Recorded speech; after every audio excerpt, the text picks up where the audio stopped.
네, 여러분 안녕하세요. 가전주부입니다. 노트북 구매를 고민하시는 분들이 오늘 보시면 좋을 것 같은데요. 근데 여러분들 맥북으로 뭐 하세요? 웹서핑 같은 것도 뭐 하실 텐데 저는 웹서핑은 왠지 스마트폰으로 하시는 분들이 더 많을 것 같고 쇼핑도 스마트폰으로 하시는 분들이 더 많으실 것 같아요. 막 작업을 하거나 진짜 일을 하거나 그러니까 생산성이 생기는 일을 할 때만 거의 컴퓨터를 꺼내 들게 되더라고요. 아마 다들 비슷하실 것 같아요. 요즘에 일이라고 하면은 옛날에는 그냥 뭐 문서 작업 같은 것만 일이라는 생각이 들었는데 요즘에는 어떤 업계이냐에 따라 좀 다르긴 하겠지만 뭐 디자인이나 영상이나 이런 업무를 하시려는 분들이 굉장히 많고 특히 대학생분들도 과제 제출에 그런 부분들이 포함되시는 분들이 많으실 거예요.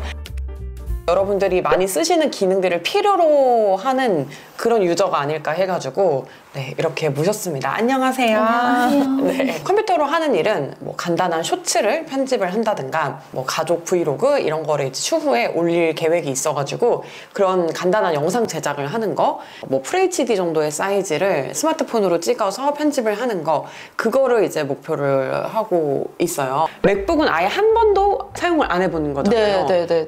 8년 전에 구매한 그램 제품을 사용하고 있었는데 거의 그램 처음 나오자마자 사신 거 아닌가요? 맞아요. 그래가지고 좀 너무 노후돼가지고 막 갑자기 막 화면이 꺼진다거나 요즘에 그런 이슈가 너무 많아서 8년이면 쓸 만큼 썼네요. 뽕 뺄 만큼 빼고 네. 이제 저희도 지금 그냥 윈도우로 할까 고민을 하다가 저도 아이폰을 쓰고 아이패드랑 너무 잘 쓰고 있어가지고 아 그럼 이번에 우리도 맥북을 한번 사보자 해서 언니의 조언을 받아서 사게 되었습니다. 근데 네이버 블로그도 좀 사용을 해요. 예전에 그 윈도우로 쓸 때는 저희가 사진을 찍으면 이제 아이폰이잖아요. 그래서 카카오톡으로 보내요.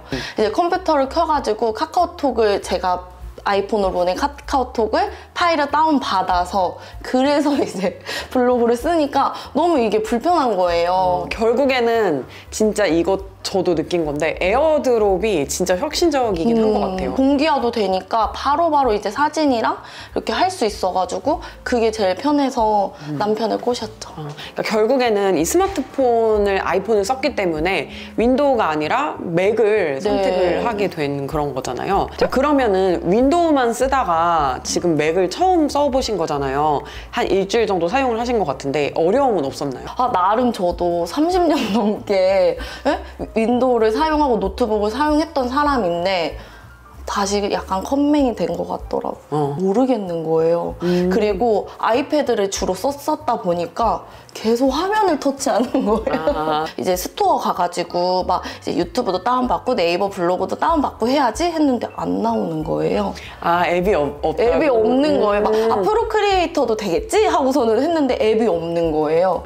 그래서 왜 이게 앱이 없지? 이러면서 막 또 네이버에 찾아봤더니 사파리 들어가서 봐야 된다고 막 이러시더라고요. iOS나 아이패드 OS와 맥OS는 아예 다른 거고 앱이 있는 게 있고 없는 게 있고 그냥 프로그램으로 해결을 해야 되는 것들이 있고 이제 이런 게 있는데 그냥 아이폰이랑 아이패드를 계속 쓰다 보니까 앱이 있다고 생각을 하는 거죠. 이게 아무래도 다 거꾸로기도 하고 뭐 마우스 스크롤이나 아니면 뭐 종료 버튼 이런 게 윈도우는 오른쪽 위에 있으면 이거는 뭐 좌상단에 있고 이런 식으로 좌상단인데 안 보이잖아요. 색깔로만 돼 있으니까 못 찾겠는 거예요 처음에. 이렇게 가져가야 화살표가 나오니까 X표 이게 보이잖아요. 근데 모르니까 이거 어떻게 종료를 해야 되는 거지? 이것도 처음에 너무 당황했었어요. 네. 생각을 못 해본 부분인데 처음 맥을 쓰면 그럴 수도 있을 것 같아요. 맥북을 처음 사면 가장 당황하는 것 중에 하나가 바로 이 한영키일 텐데요. 윈도우 키보드에는 한영키가 있는데 캡슐 자리 있잖아요. 여기 한영키가 같이 되어 있는데 요거를 또 헷갈려 하시는 분들이 있으실 거예요. 맥에서는 컨트롤 대신 커맨드가 이 컨트롤의 역할을 합니다.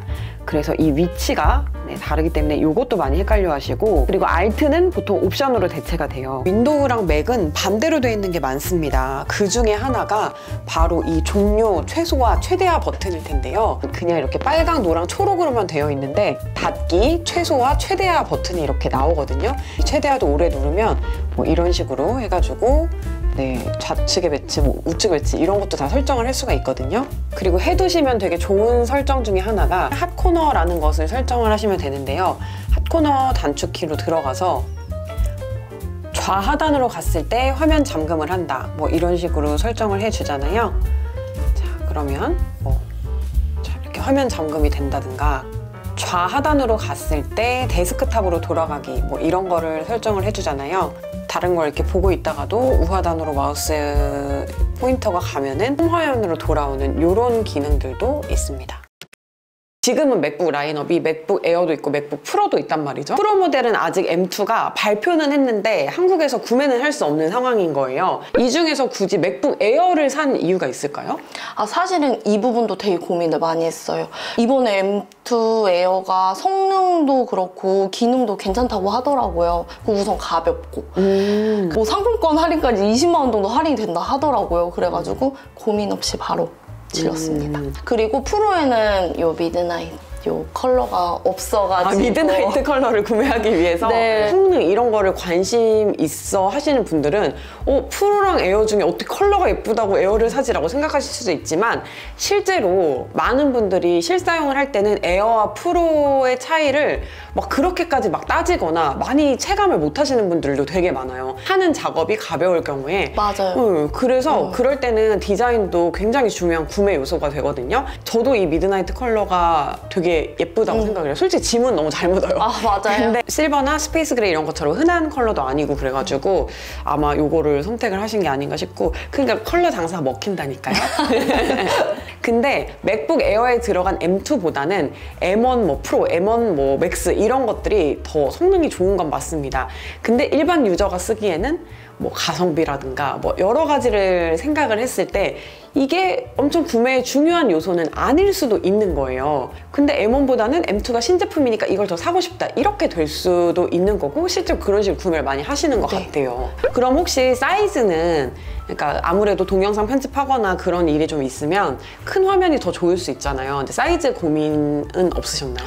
그쵸. 큰 화면으로 하면 아무래도 화면이 잘 보이니까 작업할 때 불편함은 없었을 것 같은데, 제가 아무래도 출퇴근을 할 때 가지고 다녀야 되니까 들어봤을 때 에어가 훨씬 가볍더라고요. 프로 14인치랑도 고민을 했었었는데 컬러가 쓰면서 만족스러웠던 것들은 어떤 거예요? 제일 좋은 거 그냥 다 동기화요. 사진이나 동영상 같은 거를 따로 막 카카오톡으로 옮기고 막 이렇게 다운받고 하지 않아도 아이클라우드에 동기화되는 아이클라우드, 네. 제가 또 이게 사진을 워낙에 많이 찍어가지고 아이클라우드에 이제 월정액으로 얼마를 주고 하는 걸 사용하고 있거든요. 그러니까 막 동기화가 되니까 너무 좋은 거예요. 그램이나 되게 노후됐잖아요. 되게 노후되기도 했고. 워낙 옛날 그램이죠. 요 근래 건 사실 보질 못했어요. 얼마나 좋아졌는지. 많이 좋아졌어요. 네. 그래서 이제 눈도 되게 불편하기도 하고 그랬는데 화질이 진짜 너무 좋아요. 진짜. 그거를 사실은 이 그러니까 애플의 어떤 모니터 있는 뭐 화면 있는 제품들의 가장 큰 장점이 저는 화면 화질이 좋다는 거인 것 같은데, 네. 확실히 이제 또 특히나 구형을 쓰다가 이렇게 맥으로 넘어오면 그거를 느끼셨을 것 같아요.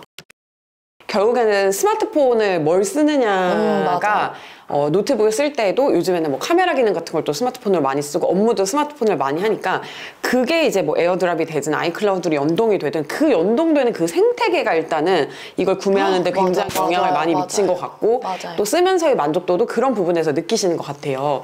그리고 당연히 뭐 디자인이라든가 화질이라든가 어떤 뭐 성능이라든가 그리고 발열 관리라든가 이런 부분도 굉장히 또 쓰시면서 만족하시는 부분인 것 같아요. 그래서 제가 단축키랑 이런 기본 세팅 같은 거 좀 해드릴 테니까 제가 좀 알려드릴게요. 어제 캡처하는 거 배웠어요. 이거 커맨드 시프트 5 누른 거 배웠어요? 네, 맞아요. 네, 제가 자주 쓰는 거 알려드릴 테니까 잘 사용하시기 바라겠습니다. 네, 감사합니다. 네.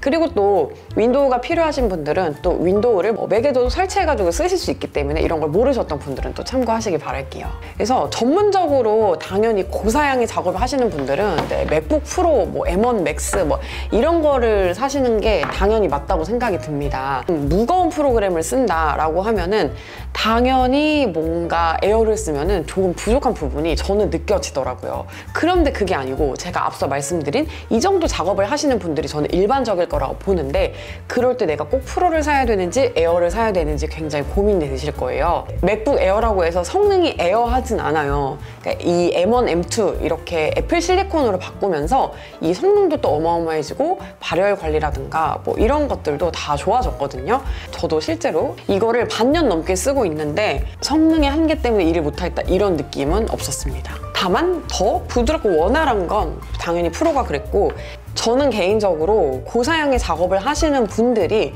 맥북 프로 16인치보다 14인치를 사시는 것도 괜찮은 옵션이라고 생각해요.